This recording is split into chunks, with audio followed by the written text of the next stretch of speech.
विगत दिनों से लगभग 15 दिन के आसपास हो गए हैं, एक पखवाड़ा ही हो गया है।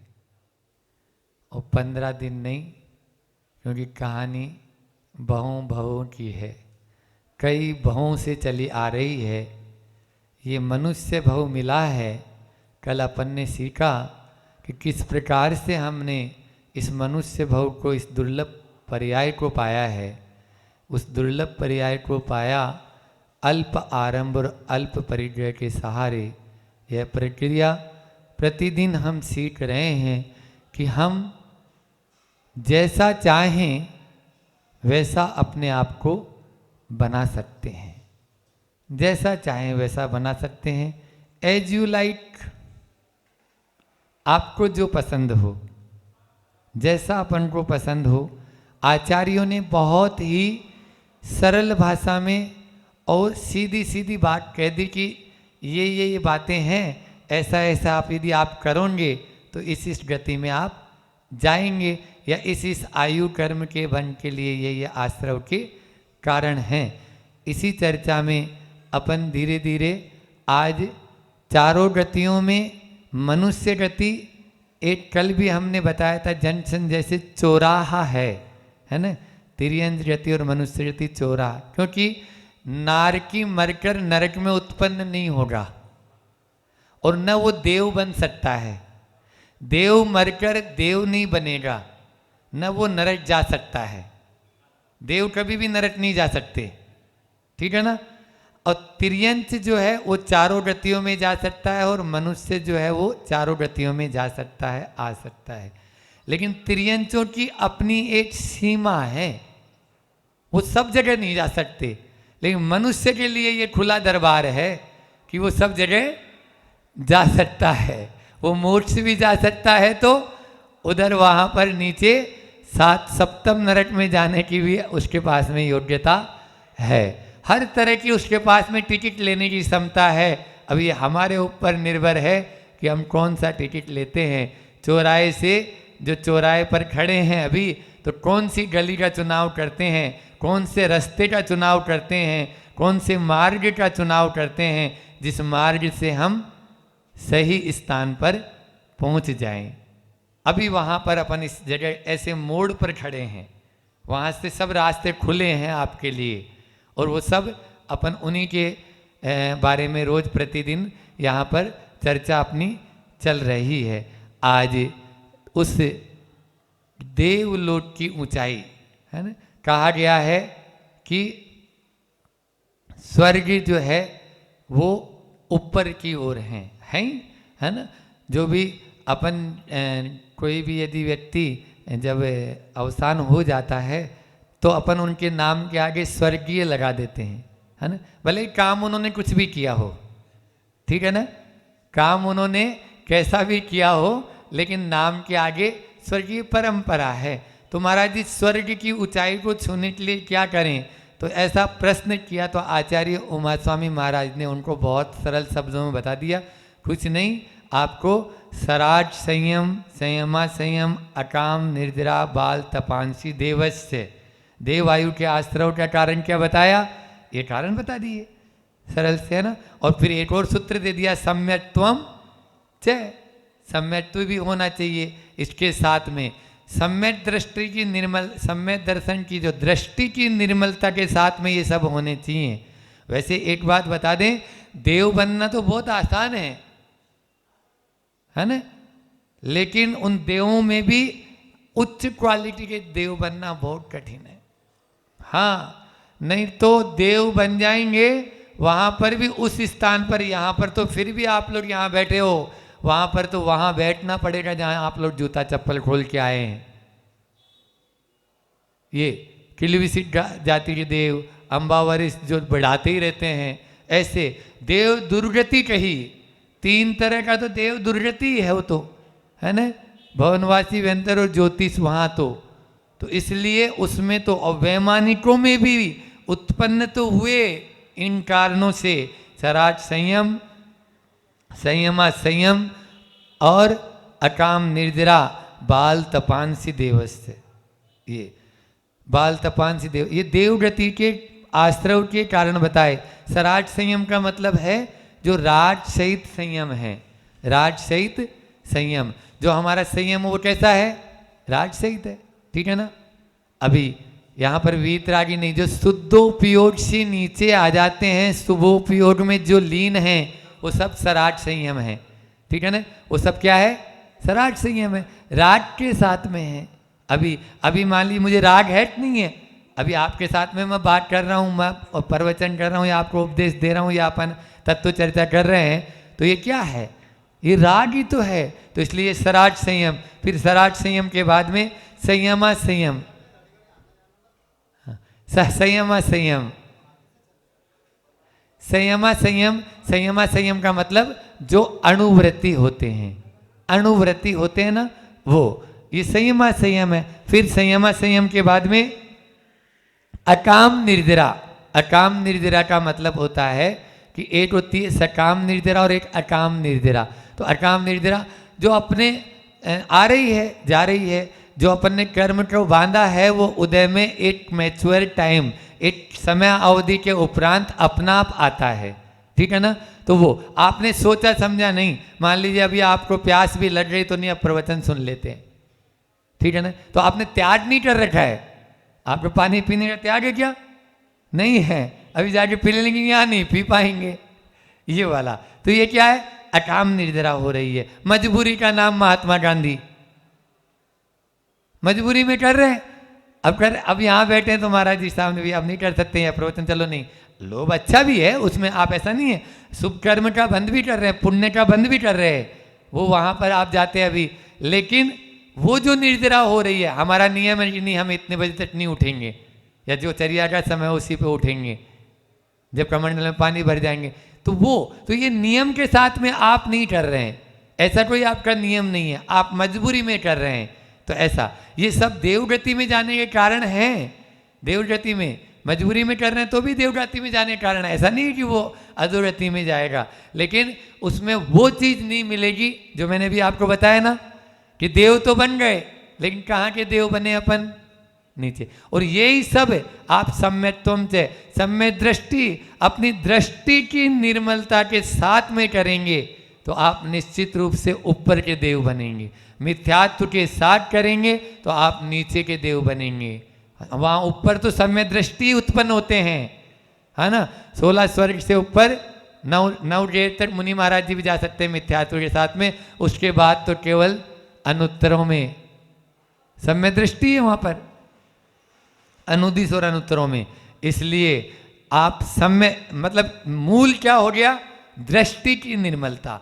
हमारे अंदर में जितना जितना सरलता, सहजता और मतलब यानी दृष्टि में अपना निर्मलपना आएगा, जिसको अपन सम्य दर्शन कहते हैं, जो अपना श्रद्धान जितना मजबूत होता चला जाएगा, वही हमें ऊपर के देवों में उत्पन्न कराएगा, अन्यथा नीचे के देवों में जाएंगे। तो ये अपन जो ये सब कर तो रहे हैं, लेकिन सम्यत्व के साथ में करें। कहने का मतलब ये है, तभी हम ऊपर हो पाएंगे, ऊपर के देव में उत्पन्न हो पाएंगे। अपने हम जीवन को देखें तो ये जीवन जो हमें मिला है यहाँ पर, वो जीवन कैसा मिला है? एक बीज के रूप में मिला है। दृष्टि में निर्मलता लाना है ना, तो दृष्टि में निर्मलता तभी ला पाएंगे जब हमें अपना भान होगा, अपना स्वयं का भान होगा। तो वो जो बीज के रूप में हमें मिला है, तो इस बीज का उपयोग कैसे करें वो हमें समझना है। उपयोग कैसे करें? एक किसान था, अब वो किसान यहाँ बुंदेलखंड में तो किसानी रहती है सबके यहाँ। उसके 3 बेटे थे और उन 3 बेटों में उत्तराधिकारी का भी चयन था कि भाई किसको उत्तराधिकारी बनूं, और उसको तीर्थ यात्रा पे भी जाना था।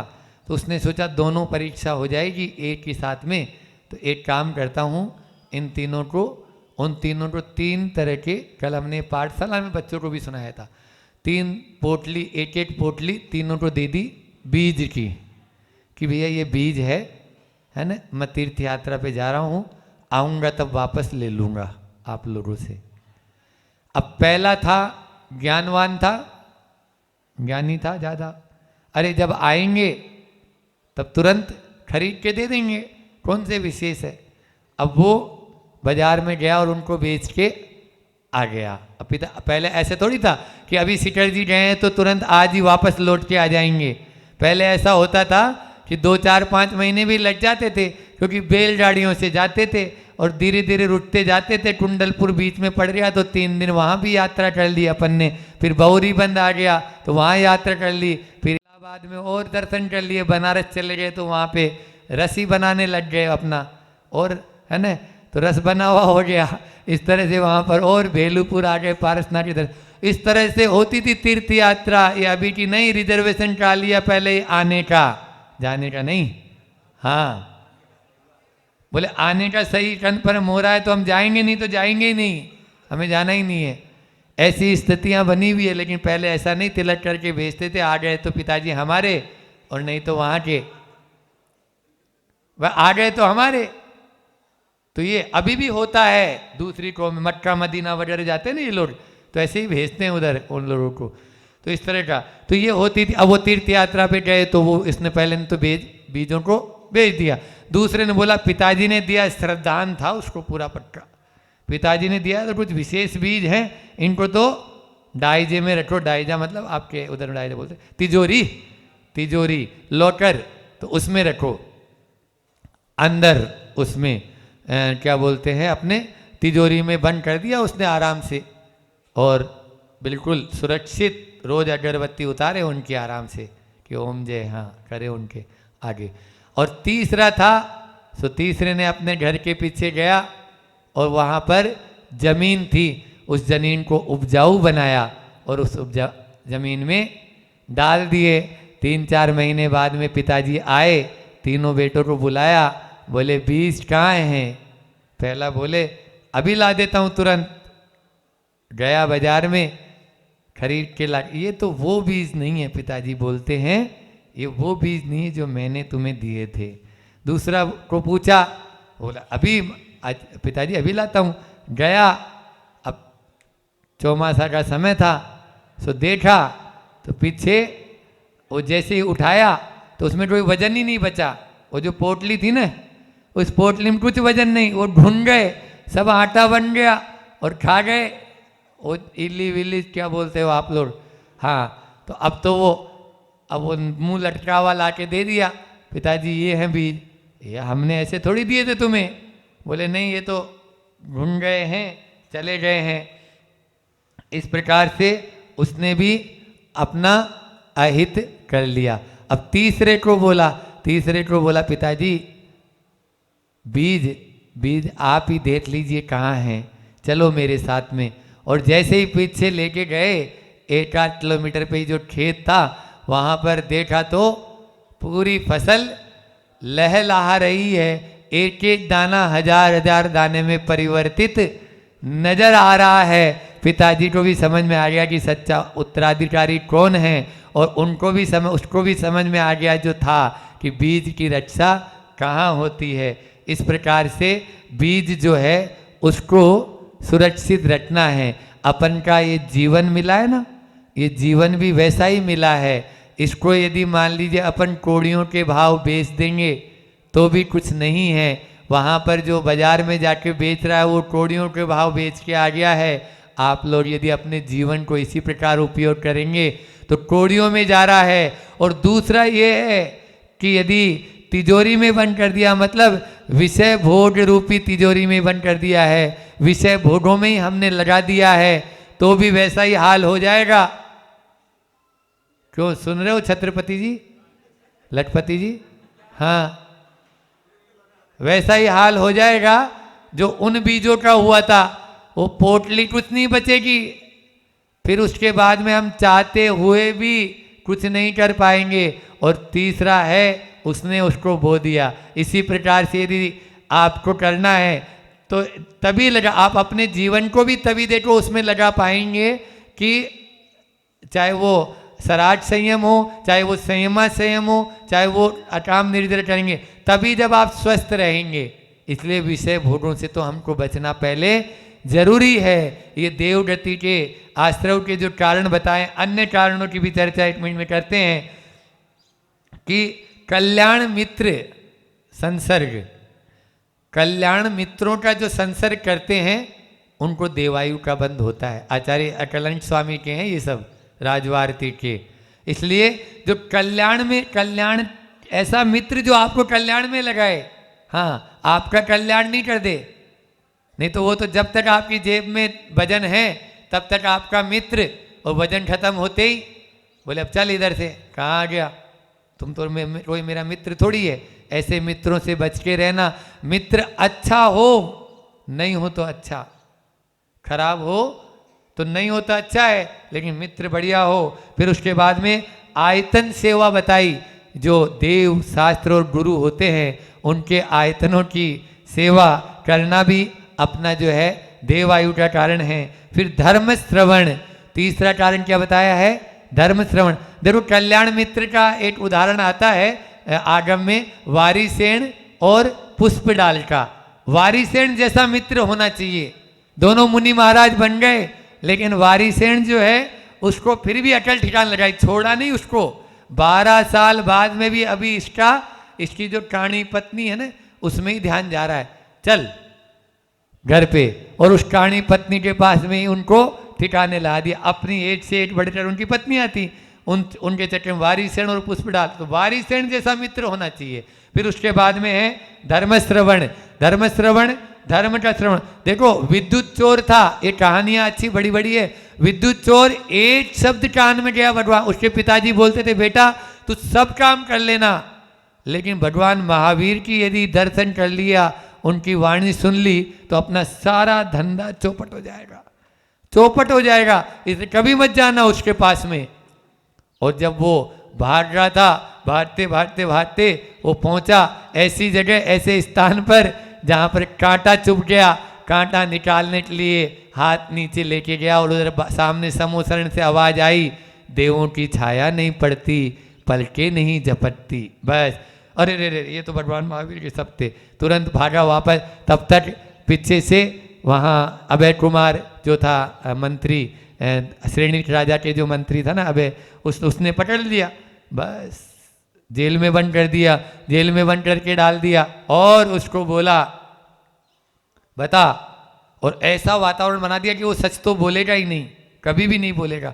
ऐसा वातावरण बनाया जैसे देवलोक में, मैं कहाँ हूँ, स्वर्ग में हो तुमने अच्छा काम किया हो बता दो, नहीं तो तुम नरक में जाओगे।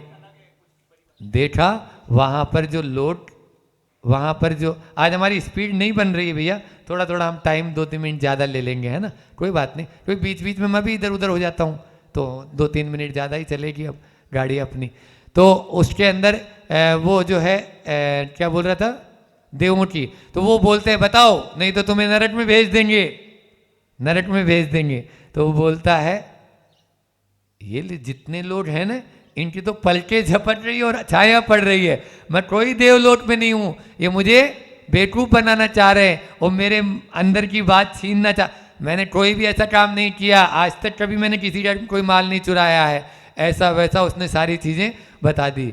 तब फिर वो अभय कुमार और श्रेणिक बोलते हैं भैया तुमने क्या किया था ये बताओ।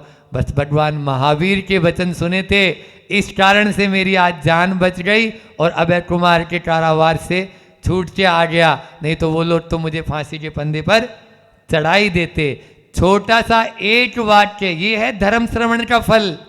मेरे पिताजी ने मुझे बहुत दूर रखा और तुरंत जाता है और मुनि महाराज बन जाता है। ये विद्युत चोर था। फिर अगला कारण है तपस्या में तत्परता। जो तपस्या में तत्पर रहते हैं, भले ही छिरारा शरीर कैसा भी मिला हो, पतले दुबले भी हैं, लेकिन खूब तपस्या करते हैं तो वो देव बनेंगे, उनको देव आयु का ही बंद होना ही है। इसलिए शरीर कैसा मिला ये मत देखो, लेकिन हमको तन मिला, तुम तप करो, करो कर्म का नाश। हमारे में रवि शशि से भी ज़्यादा है, तुम में दिव्य प्रकाश। फिर ज्ञान की ललक, ज्ञान सीखने की ललक होनी चाहिए। भले ही अंगूठा छाप है, लेकिन यदि मतलब प्रवचन में समझ में भी नहीं आ रहा है तो बस बैठे हैं, नहीं नहीं महाराज जी कुछ बोल रहे हैं तो अपने हित की बात बोल रहे हैं। और भी कारण बताए हैं, ऐसे बहुत सारे कारणों से हम देवायु का आश्रव का बंद कर सकते हैं। आज एक हाइकू लेकर अपनी वाणी को विराम दूंगा। भरोसा ही क्या, आचार्य श्री का हाइकू है। भरोसा ही क्या, काले बाल वालों का बिना संयम, काले बाल वालों का बिना संयम, बिना संयम के क्या, ये डाई से बाल काले कराते कराते बहुत दिन हो गए हैं, इसलिए संयम लेंगे तो ही आप एक एक कदम घुटनों के बल चलते चलते पांव खड़े हो जाते हैं। पहले ही बोला था मैंने। इसलिए अपन को, और छोटे छोटे नियम ही एक दिन बहुत बड़े हो जाते हैं। जैसे कोई प्रकाश में अपन पढ़ नहीं पाते, हवा के कारण लो का प्रकाश इधर उधर हो रहा है और उसके चारों तरफ अपन ने छोटा सा लैंप लगा दिया, एक कांच लगा दिया, तो वो अब प्रकाश स्थिर हो गया। ऐसे ही हमारे जीवन में भी हम संयम रूपी चिमनी लगा दें, छोटे छोटे नियमों की चिमनी लगा दें, तो जो अपनी एनर्जी जो वेस्ट हो रही है वो एक जगह एकत्रित हो जाएगी और वो हमें देवायु की लेकर जाएगी। अभी तो हम भी वहीं जाएंगे और आप भी वहीं जाएंगे, आगे का कोई मार्ग है नहीं। इसलिए अपन को देव, और ऐसा मत सोचना कि देव अपन को बनना नहीं है, अभी वहीं जाना है, फिर वहाँ से आकर जरूर सम्यक्त्व के साथ में करेंगे, निर्मल दृष्टि रखेंगे, तो यहाँ आकर फिर से मुनि महाराज जी बनकर मोक्ष जाएंगे। ऐसी भावना अपन सब रखें। इन्हीं भावों के साथ में बोलिए अहिंसा परमो धर्म की।